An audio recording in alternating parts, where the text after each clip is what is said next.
All right, so think of heart failure as a struggling factory. The factory, or the heart, is responsible for producing and shipping goods, or blood, to various destinations, the body's organs and tissues.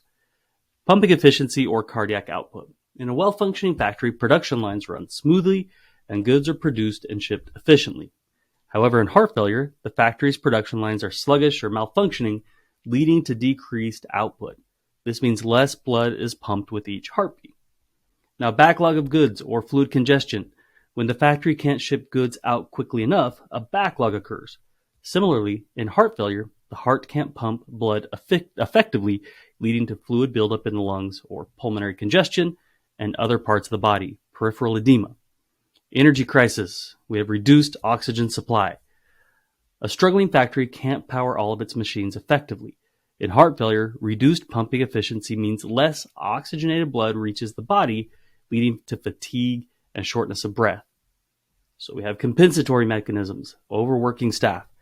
To cope with increased demands, a factory might overwork its staff, leading to burnout.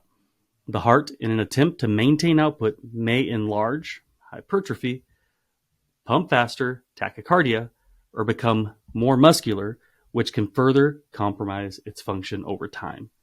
Management strategies or treatment.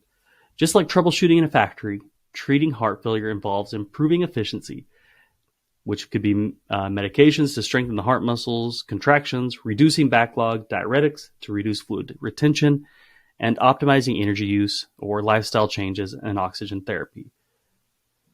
This analogy should help you conceptualize heart failure not just as a cardiac issue, but as a systemic problem affecting the whole body's production system, requiring comprehensive approach to management and treatment. All right, I hope this helps you guys understand heart failure a little bit more, and go out, be your best selves. Happy nursing.